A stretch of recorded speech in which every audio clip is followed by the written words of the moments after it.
Pour exploiter toutes les fonctionnalités du Pico 2, il est nécessaire d'utiliser un cathéter veineux central, la sonde Cevox et le cathéter Pico. La sonde Cevox mesure la saturation veineuse centrale en oxygène. Le cathéter Pico vous donne une vue globale de la situation cardiovasculaire et d'un œdème pulmonaire éventuel. Les réglages vous permettent de travailler de la manière la plus simple et la plus sûre. Ils contiennent tout ce dont vous avez besoin pour la mesure Cevox et Pico. La mise en place de la sonde Cevox est simple et rapide. Elle est insérée dans la lumière distale d'un cathéter veineux central.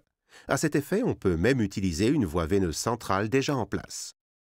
Les sondes Cevox existent en plusieurs longueurs. La longueur exacte de la sonde Cevox doit être déterminée avant d'insérer cette dernière. Important, la pointe de la sonde doit dépasser de l'extrémité distale du CVC de 2,5 cm. En premier lieu, il vous faut mesurer la longueur du cathéter du CVC, par exemple 20 cm. En second lieu, additionnez la distance à partir du marquage visuel jusqu'au lure-lock de la lumière distale. Dans l'exemple, il s'agit de 13,5 cm. En troisième et quatrième lieu, additionnez 2,5 cm et ensuite arrondissez. Dans cet exemple, la sonde adéquate aurait une longueur de 36 cm. Alternativement, vous pouvez déterminer la sonde adéquate au moyen de l'indicateur de sonde. La sélection du cathéter Pico adéquat s'effectue en fonction du patient et du site de la ponction. En général, le cathéter est mis en place dans l'artère fémorale. Les longueurs adéquates pour les adultes sont de 20 ou 22 cm. Chez les patients de petite taille, ils sont également de 16 cm. Vous pouvez également mettre en place le cathéter Pico dans l'artère axillaire ou brachiale. Les cathéters d'une longueur de 7 ou 8 cm conviennent à la mise en place dans l'artère axillaire. Vous pouvez ponctionner l'artère brachiale dans le pli du coude. Le cathéter adéquat a une longueur de 22 cm. Si vous procédez à la ponction à la hauteur du bras, prenez un cathéter d'une longueur de 16 cm. Dans certaines indications, un cathéter Pico spécifique peut être mis en place dans l'artère radiale, pendant une opération par exemple.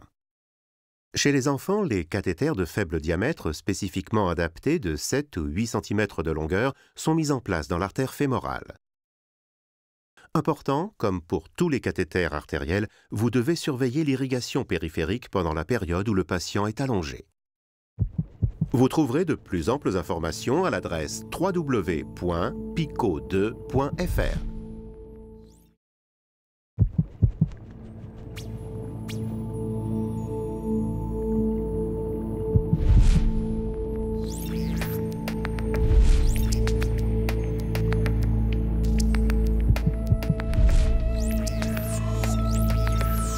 Pico 2 est clair et convivial. L'écran tactile, les touches de fonction et les aides de navigation se trouvent à l'avant de l'appareil.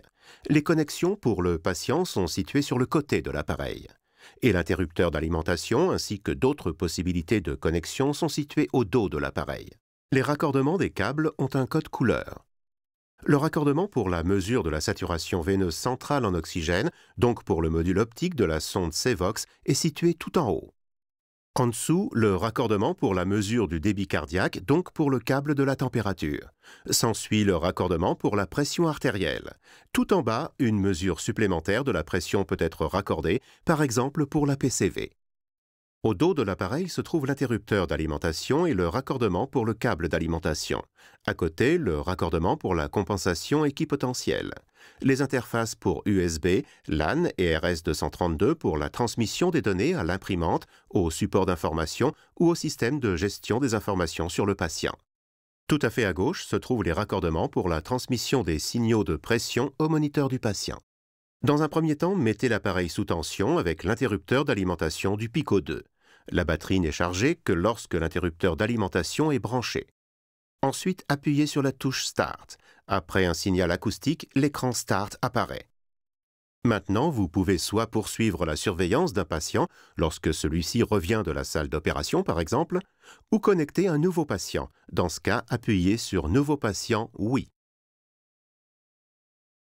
Effleurez les champs de saisie pour entrer les données du patient par l'écran tactile ou par le bouton de navigation.